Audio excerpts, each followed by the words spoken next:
क्या राम मंदिर से लोकसभा चुनाव का पूरा सीन बदल जाएगा? मंदिर पर पीएम मोदी ने भले ही अभी तक कोई पॉलिटिकल बयान ना दिया हो, लेकिन मोदी की इलेक्शन मशीनरी दिन रात काम कर रही है। सेंट्रल थीम है अयोध्या, राम मंदिर, और बीजेपी अभी सारा नैरेटिव राम मंदिर को फोकस में रखकर रेडी कर रही है। 22 जनवरी की प्राण प्रतिष्ठा के बाद इसका असली टेस्ट शुरू होगा। एक यात्रा की तैयारी कांग्रेस भी कर रही है। प्राण प्रतिष्ठा से 8 दिन पहले ही राहुल चलना शुरू कर देंगे और राहुल पहले से चलेंगे, मोदी 8 दिन बाद शुरुआत करेंगे। और आगे कौन जाएगा, सीट कौन ज्यादा जीतेगा, क्या सचमुच राम लहर लोकसभा चुनाव के लिए बाकी सभी मुद्दों पर हावी रहेगी, इस रिपोर्ट से आप समझिए।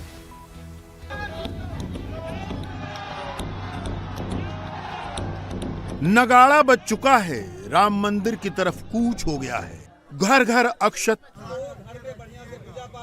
घर घर दिया, घर घर राम पताका,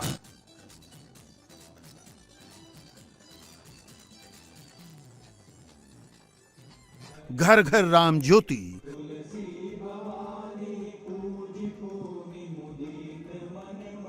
मंदिर मंदिर अक्षत कलश,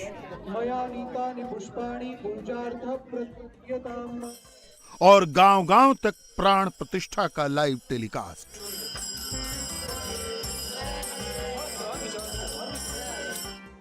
बाईस जनवरी को अयोध्या में जो होगा वो तो होगा ही।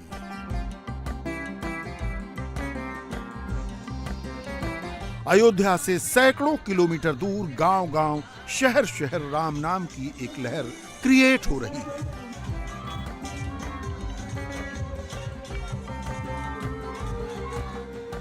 क्या ये राम लहर 24 के इलेक्शन पर छा जाएगी?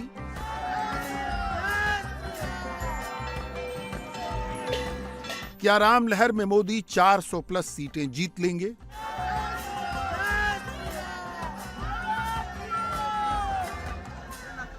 हिंदू जनमन में इन दिनों एक ही चीज घूम रही है, राम मंदिर।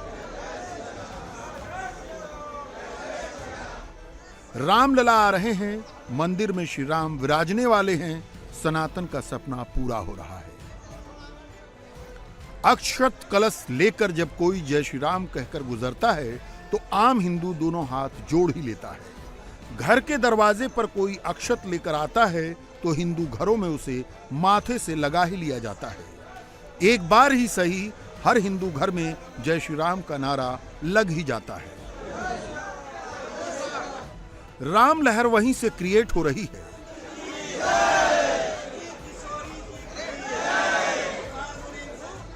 राम के धनुष की प्रत्यंचा पर चढ़ा बाण लक्ष्य भेद कर ही लौटता है। त्रेतायुग की राम कथा में यह कई बार पढ़ा। 2024 में क्या होगा? राम नाम के सहारे बीजेपी की सीटें कहां तक पहुंचेंगी? 3 से 325, 350 या 400? मोदी के दुश्मन एक दूसरी लहर उठाने के लिए निकलने वाले हैं। तारीख मुकर्रर हो गई है। राहुल गांधी 14 जनवरी से चलना शुरू करेंगे और 20 मार्च तक चलते ही रहेंगे। राहुल गांधी ज्यादा मेहनत करेंगे, राहुल ज्यादा दिन चलेंगे, राहुल ज्यादा दिन लगाएंगे, राहुल ज्यादा घंटे खर्च करेंगे, राहुल मैन पावर भी ज्यादा लगाएंगे। सवाल है कि क्या राहुल गांधी राम लहर जैसी कोई लहर क्रिएट कर पाएंगे? 2024 में कौन सी लहर उठेगी? मोदी की राम लहर या राहुल की न्याय लहर? देश में 2 इवेंट हो रहे हैं, दोनों जनवरी में ही हो रहे हैं। एक राम यात्रा, दूसरी न्याय यात्रा। एक समझ में आ रहा है, दूसरा बिल्कुल समझ में नहीं आ रहा। 24 में किसका जोर चलेगा यह समझना कोई रॉकेट साइंस नहीं है। एक तरफ मैसेज क्लियर है, टारगेट क्लियर है, लीडर क्लियर है। दूसरी तरफ मैसेज कंफ्यूज्ड है, टारगेट कंफ्यूज्ड है और लीडर सबसे ज्यादा कंफ्यूज्ड है। राहुल गांधी की यात्रा शुरू होने से पहले ही यात्रा का नाम बदल गया। न्याय यात्रा से शुरू होकर पहले यह भारत न्याय यात्रा हुई, फिर इसका नाम भारत जोड़ो न्याय यात्रा हो गया। कांग्रेस में कहीं भी क्लैरिटी ही नहीं है। राहुल गांधी जिस पार्टी को रिप्रेजेंट कर रहे हैं उसका प्रधानमंत्री पद का उम्मीदवार भी क्लियर नहीं है। और बाकी पार्टियों का प्लान अभी आया नहीं है। हर घर अयोध्या, हर घर राम। नरेंद्र मोदी ने जो कहा उसे 100% जमीन पर उतारने के लिए बीजेपी, वीएचपी, राष्ट्रीय स्वयंसेवक संघ, वनवासी कल्याण परिषद, अखिल भारतीय विद्यार्थी परिषद, सेवा भारती, संस्कार भारती, भारतीय किसान संघ, भारतीय मजदूर संघ और इस जैसे न जाने कितने संगठन एकदम ग्राउंड पर काम कर रहे हैं। नरेंद्र मोदी ने अयोध्या के राम मंदिर के बारे में देशवासियों को 3 संकल्प दिलाए हैं।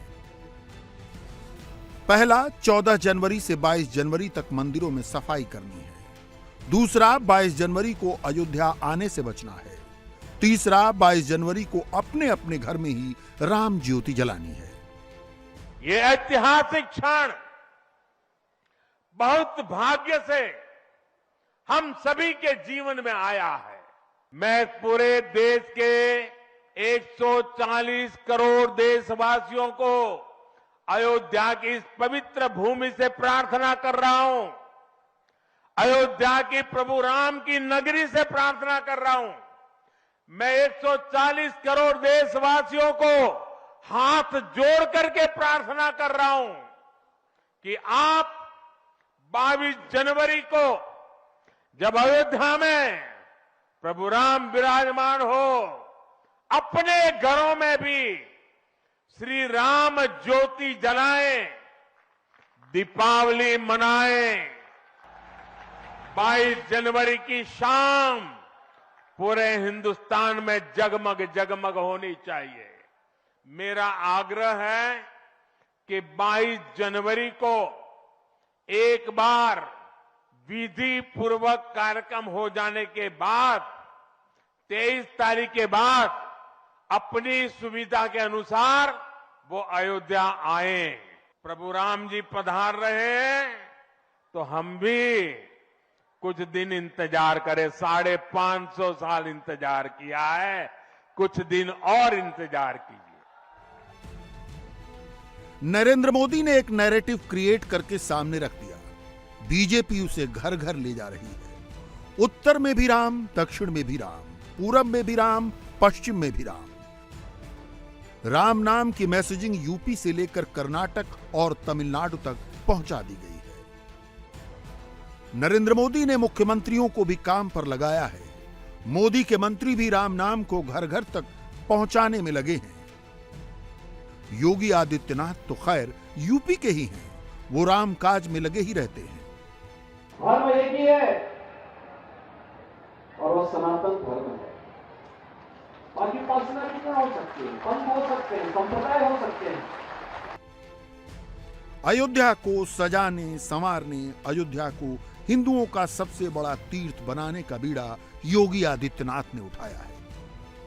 अयोध्या में राम जन्मभूमि स्थान पर मंदिर बनवाने का बीड़ा नाथ संप्रदाय के महंत गुरु दिग्विजयनाथ ने उठाया था। महंत दिग्विजयनाथ के बाद ये बीड़ा महंत अवैधनाथ को ट्रांसफर हुआ और अब वो भार महंत योगी आदित्यनाथ के कंधों पर है।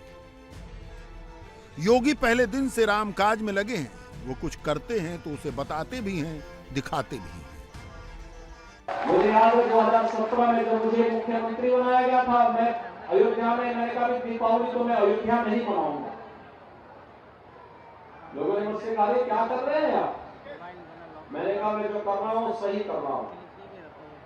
अरे आपके खिलाफ एक माहौल चलेगा। तो मैंने कहा क्या हम लोग कोई अपने पक्ष में करने के लिए थोड़ा आ रहे हैं? हम तो यही चाहते हैं कि प्रभु के चरणों में अगर कुछ भी गलत भी कोई हमारे लिए बोल दे तो बोलने दीजिए, लेकिन हम अयोध्या जाएंगे और दीपावली अयोध्या में ही मनाएंगे।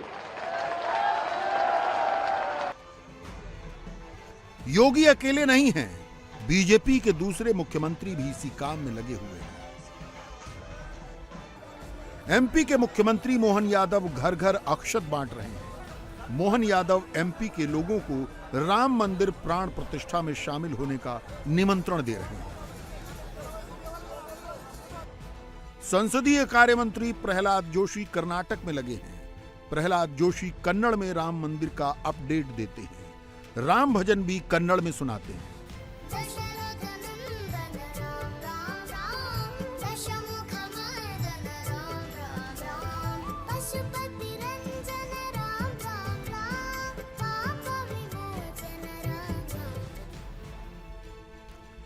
प्रहलाद जोशी ने ही सबसे पहले कर्नाटक की कृष्णशिला से बनी रामलला की नई मूर्ति सिलेक्ट होने की खबर दी थी। रामलला की मूर्ति कर्नाटक के ही मूर्तिकार अरुण योगीराज ने बनाई है। यह भी सबसे पहले प्रहलाद जोशी ने ही बताया था। राम को कर्नाटक से जोड़ने के लिए प्रहलाद जोशी हनुमान को लाए।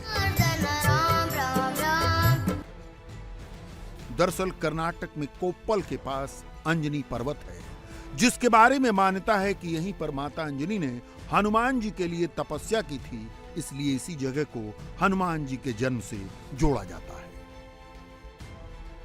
हनुमान के बहाने राम को जिस कर्नाटक से जोड़ा जा रहा है, वहां लोकसभा की 28 सीटें हैं। तमिलनाडु की बीजेपी यूनिट राम को तमिल घरों तक पहुंचा रही है। यहां से राम लोकसभा की 39 सीटों तक पहुंचते हैं।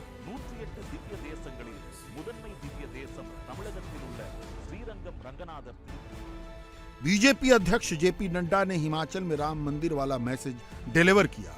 यहां लोकसभा की 4 सीटें हैं। ये नया साल राममय होने वाला है। इस राममय माहौल में जहां मर्यादा पुरुषोत्तम राम ने समाज के लिए, देश के लिए सभी मर्यादाओं का पालन करते हुए एक उचित व्यवस्था को दिया था, ईश्वर हम सबको भी वो ताकत दे कि हम उन मर्यादाओं को निभाते हुए, उन मर्यादाओं को ध्यान में रखते हुए देश सेवा में, प्रदेश की सेवा में, अपने भाई बहनों की सेवा के लिए पूरी ताकत लगाएं। ये जरूर मैं कहना चाहूंगा।